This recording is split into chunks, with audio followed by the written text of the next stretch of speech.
তেওঁলোক আৰু বাহিৰলৈ ওলাই আহি মুকলি আকাশখন কোনোদিন চাবলৈ নাপায়। হয়নে নহয় ৰাইজ? হয়নে নহয় ৰাইজ? হয়নে নহয় ৰাইজ? আপোনালোকে কি ভাবে বৰ্তমান চৰকাৰখনে যিটো তদন্ত কৰি আছে তাত আপোনালোক সন্তুষ্ট হয়নে নহয়? মই আকৌ সুধিছো, সকলো মিডিয়া ইয়াত আছে, মই আপোনালোকৰ সকলোকে সুধিছো, বৰ্তমান চৰকাৰখনে যিটো তদন্ত কৰি আছে এই তদন্তত আপোনালোক সন্তুষ্ট হয় নে নহয়? সন্তুষ্ট হয় নে নহয়? অসমৰ মানুহ জুবিন দা আমাৰ প্ৰাণৰ শিল্পীজনৰ মৃত্যু যিটো হৈছে, হত্যাকাণ্ড যিটো হৈছে, তাৰ কি বিচাৰ চলি আছে, তাৰ কি তদন্ত চলি আছে, এই তদন্তক লৈ মুঠেও সন্তুষ্ট নহয়। আৰু সেইকাৰণে চৰকাৰক ইয়াৰ পৰা সকীয়াই দিছো, স্পষ্ট বাক্যৰে সকীয়াই দিছো, হিমন্ত বিশ্ব শৰ্মা ডাঙৰীয়াক সকীয়াই দিছো, পলিটিক্স নকৰিবা বন্ধু। হয়নে নহয়? পলিটিক্স নকৰিবা বন্ধ। হয়নে নহয়? জুবিন দাক যদি ন্যায় নিদিয়া তেতিয়াহ'লে তোমালোকৰ ৰাজপাট জনতাৰ ক্ষোভৰ জুইত জ্বলি উঠিব। হয়নে নহয় ৰাইজ? হয়নে নহয়? হয়নে নহয়? হয়নে নহয়? কৈ আছে ৰাজনীতি কৰিছে, আমি ৰাজনীতি কোনেও কৰা নাই। অসমত জুবিন দাক লৈ অকল ৰাজনীতি কৰিছে হিমন্ত বিশ্ব শৰ্মা আৰু বিজেপি চৰকাৰে। তাৰ বাহিৰে পৃথিৱীত কোনেও ৰাজনীতি কৰা নাই। কোনেও এটা দিনো একেলগে মিটিং কৰিবলৈ যাব পৰা নাই। প্ৰত্যেকজন শিল্পী গোটক এটা গীত গাবলৈ ক'তো যাব পৰা নাই।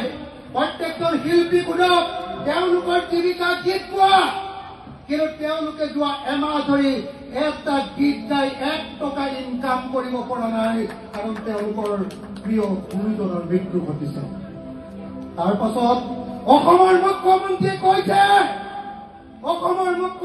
কৈছে তোমালোক সকলোৱে দুৰ্গা পূজা পতা। তাৰ পাছত অসমৰ মুখ্যমন্ত্ৰীয়ে কৈছে তোমালোকে সকলোৱে দীপাৱলীৰ ফটকা ফুটোৱা। তাৰ পাছত অসমৰ মুখ্যমন্ত্ৰীয়ে কৈছে তোমালোকে আনন্দত মজি যোৱা। কোনো অসমীয়াই আজিৰ দিনটোত আনন্দত মজিব নোৱাৰে। প্ৰত্যেকজন শিল্পী গোটক প্ৰত্যেকজনে গান গাওঁতে আজি কপি আছে। মই নিজে চাই আছো, কাৰোবাৰ নোম থিয় হৈ গৈছে, কোনোবাই কপি আছে, কোনোবাই গাবলৈ মন যোৱা নাই বুলি চুচুক চামাক কৰি আছে। অথচ এওঁলোকৰ প্ৰফেশ্যনটোৱে হ'ল গীত গোৱা। এই শিল্পীসকল ৰাজীৱ ভুটিয়া মৃত্যু ঘটিছিলে, আমি তেতিয়া থিয় হৈছিলো। এইবাৰ জুবিন দাৰ মৃত্যু হৈছে, আমি সকলোৱে থিয় হ'ব লাগিব। এই শিল্পীসকল যিসকলে আমাৰ ভিতৰত থকা হৃদয়ত আমাৰ যিমান দুখ বেদনা খং ক্ৰোধ যিমান আছে সেইবিলাকক জোকাৰি দিয়ে। মগজটোক ক'ৰবাত ঠামকে আমাক ভাবিবলৈ শিকাই যায়। এই শিল্পীসকলে আমাৰ ভিতৰত থকা 1000 বছৰীয়া 100 বছৰীয়া বহু বছৰীয়া দুখ আৰু বেদনা তেওঁলোকে নিজৰ হৃদয়ত ধাৰণ কৰি আমাৰ কাৰণে এটা সৃষ্টি বাহিৰলৈ উলিয়াই দিয়ে। আৰু সেই সৃষ্টিৰ পৰশত আমাৰ ভিতৰত 1000 দিন চলি থকা দুখ বেদনা এইবিলাক নাইকিয়া হৈ আকৌ নতুনকে জীৱনটোক আগুৱাই লৈ যাবৰ কাৰণে নিজকে প্ৰস্তুত কৰে। সেই শিল্পীসকলৰ যেতিয়া বিপদ হৈছে তেতিয়া যদি আমি মাত নামাতো তেতিয়াহ'লে আমি মানুহ নহয়। জুবিন দাৰ যেতিয়া মৃত্যু হৈছে তেতিয়া অসমৰ প্ৰত্যেকজন নাগৰিকে যদি মাত নামাতে তেতিয়াহ'লে তেওঁ জীয়াই থকা মানুহ হিচাপে জীয়াই থকাৰ কোনো অৰ্থ নাই। ৰাজীৱ ভটিয়াৰ যেতিয়া মৃত্যু হৈছিলে তেওঁৰ পক্ষত এষাৰি মাত মাতিব যি নাজানে তেওঁ জীয়াই থকাৰ অৰ্থ নাই।